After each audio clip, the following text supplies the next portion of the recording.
Мы переходим к изучению педагогической деятельности Фридриха Адольфа Вильгельма Дистервега, выдающегося немецкого педагога, основоположника воспитывающего обучения и обучающего воспитания. Фридрих Адольф Вильгельм Дистервег родился 29 октября 1790 года и закончил свой жизненный путь 7 июля 1866 года. Мы остановимся на особенностях его биографии. Как педагог он испытал очень сильное влияние идей Руссо и Песталоцци одновременно. Он был сторонником профессиональной консолидации педагогов, и не случайно он в течение многих лет возглавлял Всегерманский союз учителей и даже был депутатом прусского Рейхстага, где отстаивал интересы преподавателей. Вот это как раз тоже, наверное, интересный такой момент в его биографии. Он был теоретиком и практиком как обучения, так и воспитания.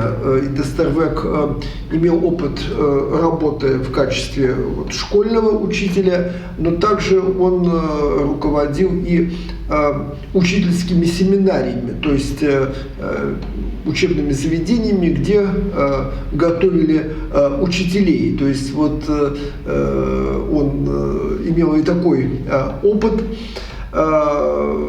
Дистервег был философом, публицистом, общественно-политическим деятелем такого либерального толка. И, к великому сожалению, вот у него было довольно такое негативное отношение к роли церкви в учебно-образовательном процессе. Ну вот, как говорится, из песни слов не выбросишь. Дистервег автор очень многих произведений педагогических, и прежде всего его самый известный труд – это «Руководство к образованию немецких учителей», также такой труд, как «Общие задачи и принципы обучения». Дистервег написал 20 учебников для школы, причем по самым разным предметам, по географии, математике, астрономии, немецкому языку. То есть вот он был очень такой разносторонний человек, и вот он, будучи сам студентом университета, он изучал и философию профессионально, и историю, и ряд других дисциплин. То есть он был таким профессионалом такого широкого профиля, и любопытно, что почти 40 лет он был издателем, то есть он издавал педагогический ежегодник «Рейнские листки» по обучению и воспитанию, и там опубликовал за почти 40 лет 400 статей по теории и практике обучения и воспитания. То есть, конечно, Дистервег был очень такой разносторонней личностью, и очень активным таким деятелем педагогической науки. И к великому сожалению, его очень часто власть имущие его активность пытались как-то притормозить. Но почему это происходило, мы чуть-чуть попозже поговорим. Дистервег создал теорию воспитания, и как и другие педагоги, его очень интересовал этот вопрос воспитания.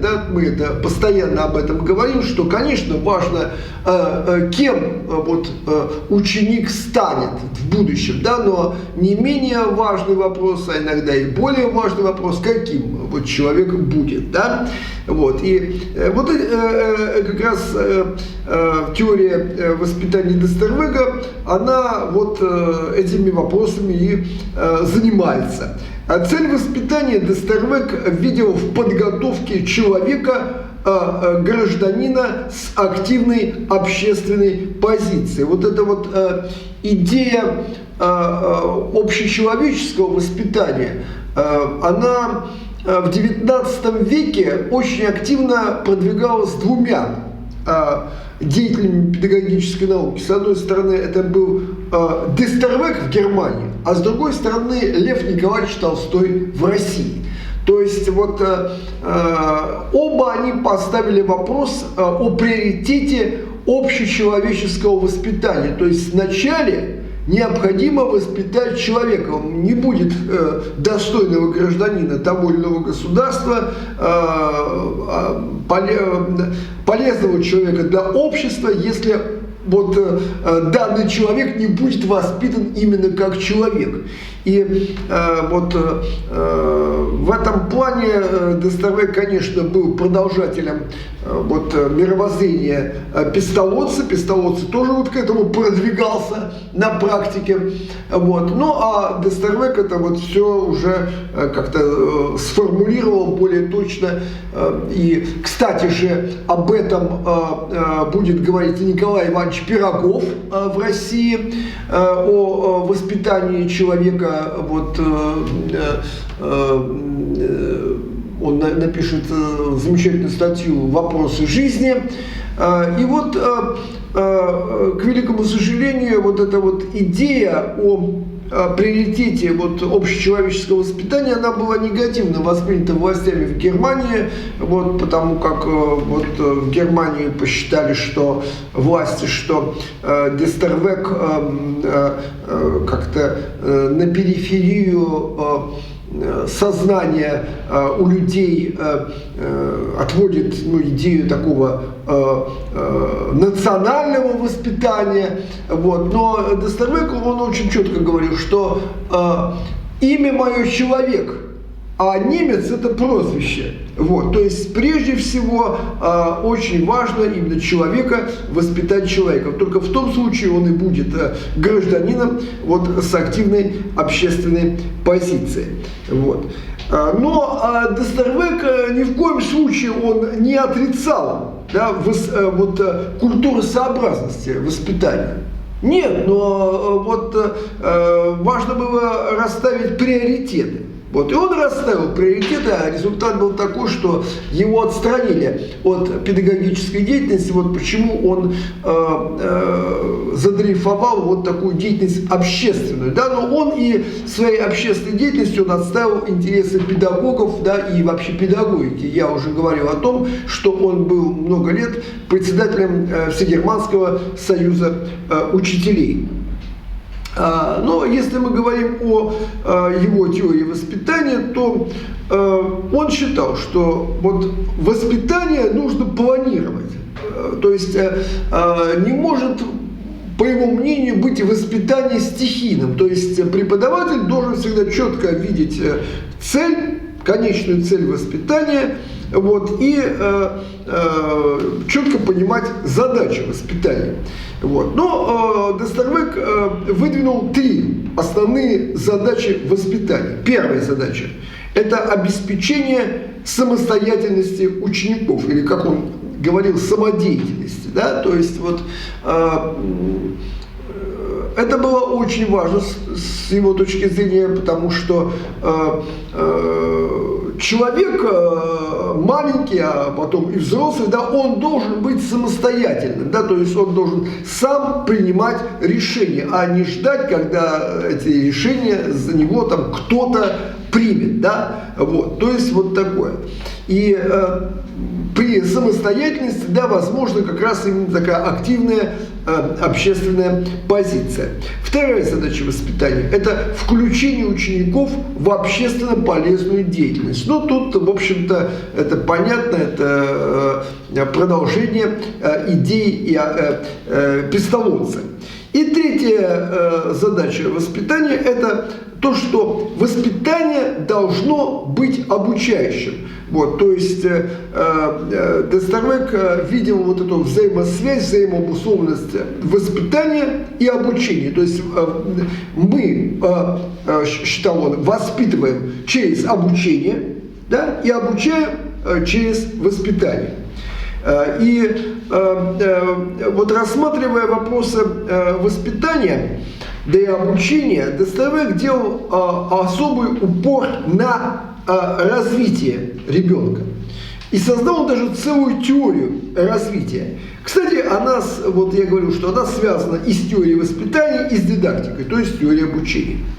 Развитие учеников, как считал Дестервек, оно должно быть управляемым. То есть вот он был таким сторонником порядка во всем. И вот в ходе развития учеников должны быть выявлены все их ресурсы. То есть вот ребенок наделен Богом разнообразными способностями. Так вот, учитель должен вот эти способности определить и дальше их развивать. Дестервек выстроил схему развития ребенка. И эта схема такова, она основана на вот, естественно-научном цикле, она возрастная, это очень похоже на Руссо. Вот. Дестервек выделил 3 периода. Первый период от 0 до 9 лет. Это период развития ощущений, то есть чувственного познания. Второй период от 9 до 14 лет. Это период развития памяти и представлений. И третий период от 14 лет до 16, иногда до 21 года, это развитие рассудка, то есть интеллектуального познания. И Дестервек считал, что вторая ступень, вот развитие памяти и представления, она имеет чисто прикладной характер, но вот в отличие от Руссо, вот от схемы Руссо, вот в схеме Дестервека вот эти ступени возрастные, да, они довольно условные, вот эти все эти ступени, они взаимообусловлены, они взаимодействуют. То есть понятно, что, например, чувственное познание развивается не только от 0 до 9 лет, да, или там, скажем, развитие памяти только от 9 до 14 лет, да, или развитие рассудка только от 14 до 16 лет. Это все очень связано, вот это развитие. Но вот он, тем не менее, просто условно сделал такую вот схему.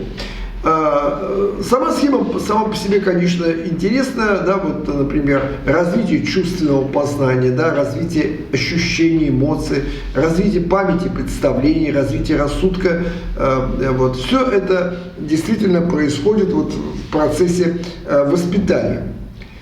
Что касается теории обучения или дидактики Дестервека, то вот Дестервек считал, что обучение, оно имеет воспитывающий и развивающий характер. То есть обучение по Дестервеку – это путь от конкретного к абстрактному, да, от простого к сложному, как бы так, по нарастающей, да, вот, и с непременным закреплением изучаемого материала.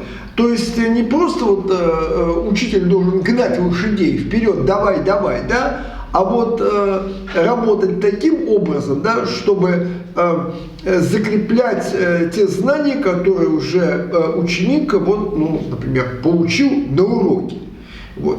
И он считал, что важно формировать у учеников умения и навыки, да, вот, вот как раз в процессе самостоятельной работы на уроке, и вот эти умения и навыки, они и порождают эту самодеятельность, да, самостоятельность, да, то есть когда человек умеет нечто и обладает навыками, да, но он способен самостоятельно их применять. И в процессе вот обучения, не зря же вот Дестервека считает основоположником воспитывающего обучения, обучающего воспитания, вот в процессе обучения можно что воспитать? По мнению Дестервега, первое – это умение самостоятельно находить истину. Вот. Но в этом плане он не был оригинален. Да? Вот сама по себе эта идея самостоятельно находить истину, она принадлежит Руссо. Да? И также и Песталоцци говорил о том и писал о том, что очень важно ученика подвести к правильному выводу. Да? Вот, подводить к познанию истины. И также и Дестервег к этому уже пришел. Вот это, меня всегда это поражает, что в разные времена, в разных странах педагоги приходят примерно к одним и тем же выводам. Вот. То есть есть некие универсалии все-таки в педагогическом деле. В процессе обучения, считал Дестервег, следует воспитывать волю, да, то есть решительность у ученика. То есть это важно, потому что человек вообще может иметь массу идей, да, но человеку часто не хватает решительности эту идею воплотить в жизнь, да. То есть один из моих друзей меня часто спрашивал, когда я рассуждал там о том и о сём: Володя, это идея или решение? Вот это очень важный момент, да, воспитание воли, да, то есть решительности. Вот. Часто людям не хватает в жизни решительности, они не могут принять решение. Это большая проблема, а не принимают решения, и результат-то какой? Абсолютное бездействие, да? Бездействие. Почему, например, Дестервег говорил, что очень важно воспитать человека прежде всего, а для человека хорошего, нормального, в общем-то, склонного к общественно полезной деятельности, важно что? Важно принимать решения. То есть очень важно уметь принимать решения. Ну и третье качество, которое воспитывается в процессе обучения, как считал Дестервег, это настойчивость. Да? То есть, да, это очень важное свойство, настойчивость, тоже это проблема для многих людей. И сегодня, почему педагогика Дестервега, она актуальна.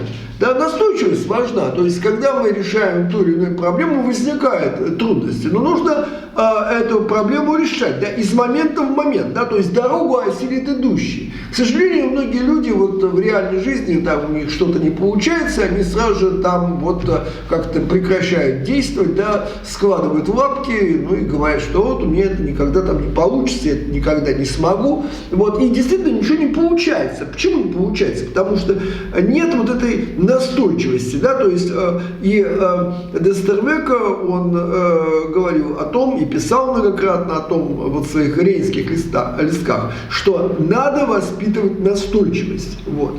Ну и Дестервег, несомненно, подчеркивал роль учителя в обучении и воспитании. То есть он говорил о том, что учебники, да, учебные пособия, они, конечно, имеют прикладной характер. Вот. Учитель – это не просто живое приложение к учебнику. Это совсем не то. Вот. То есть учитель, он осуществляет самый процесс обучения и воспитания. Учебник это, или учебное пособие, это то, что прилагается. Это, наоборот, то, что прилагается к учителю. Но учителя никто не может заменить, ни один учебник, ни одно учебное пособие. То есть Дестервег подчеркивал, что очень важен, да, живой контакт, да, учителя и аудитории. Дестервег определил качество учителя. Какими качествами должен обладать учитель? Интересно, да, мы говорили уже прежде о Песталоцци, говорили о Руссо, я не о Мосе Каменском, а впоследствии будем говорить о других деятелях педагогической науки. Так вот, практически все они на первое место, да, в перечне качеств учителя ставили только одно – любовь к детям, любовь к ученикам. То есть без любви к ученикам, какими они бы ни были, ничего невозможно. Вообще невозможно заниматься вот этим делом. То есть, а дети, они разные, да, вот бывает, и, например, бывают дети очень тяжелые, да, трудные. Вот пестоводцы работал, например, с детьми девиантными. Вот, с детьми, у которых был опыт криминальной жизни там, и прочее, негативным таким опытом, да? Но почему он был успешен? Там можно читать его книги, это надо его книги читать. Пестоводц очень много написал. Вот. И там будет ясно, вот, там много ситуаций он воспроизводит в своих книгах, и ясно только одно, что успех у него был только тогда, когда он эту любовь к детям являл. А он ее являл. Вот. И также это в опыте других педагогов вот, это все подтверждается. Второе качество учителя, по мнению Дестервега, это бодрость духа и воли. А без этого невозможно задать, например, должный темп занятия. То есть, по мнению Дестервега, вообще, например, любое занятие, будь то урок или какая-то другая разновидность вот, занятий учителя и ученика, вот занятия, они должны быть бодрыми, то есть это страшно, когда там учитель занудный, да, вот когда он, значит, еле шевелит своим ртом, да, то есть он нагоняет такую скуку, сон, вот, то есть очень важна вот эта бодрость духа, то есть если учитель желает, чтобы его материал, который он преподает, он дошел до сознания учеников, он должен быть вот в таком бодром состоянии. Какие бы у него там проблемы не были, то есть он пришел на урок, да, и вот все то, что у него там, да, могут быть какие-то домашние сложности, там, производственные, вот это он должен отбросить, и он должен вот являть собой такую бодрость. Вот. Ну, третье качество учителя – это совершенное владение предметом и методиками его преподавания.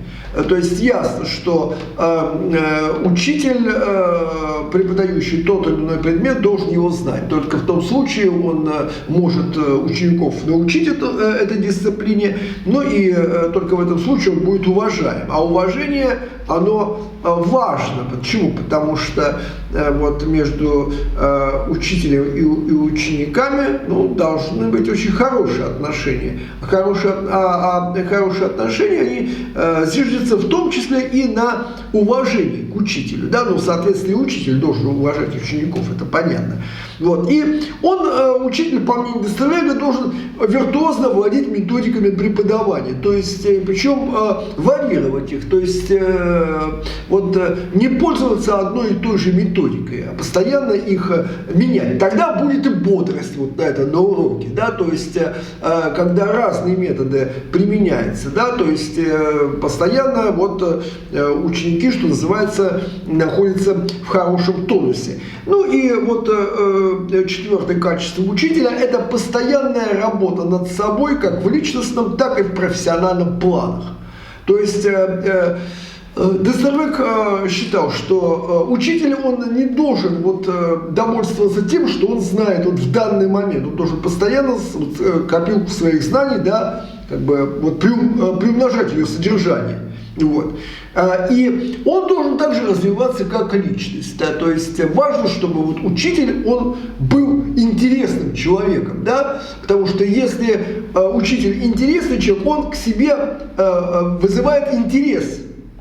И, соответственно, интерес к предмету, который этот учитель преподает. Вот. То есть интерес – это вообще двигатель познания, но часто интерес к предмету, он у детей формируется на базе интереса к личности учителя. Вот на что Дестервег обращал внимание. Это так на самом деле, это вообще опыт педагогической деятельности многовековой это только подтверждает. То есть если учитель интересная личность, да, то и ученики будут успевать. И у меня в моей жизни такой учитель был, это вот моя учительница французского языка, она была очень интересна именно как личность. И поэтому у нас вот в классе даже такие заматеревшие двоечники по всем предметам, вот, они у нее учились на 5. А почему? Потому что она была как личность очень интересна. Вот. Например, воспитывать личность и обучать личность может только личность, ну, более высокого порядка и более интересная, да, и поэтому вот здесь это очень важно, вот, поэтому Дестервек на очень серьезные моменты обращал внимание. Вот.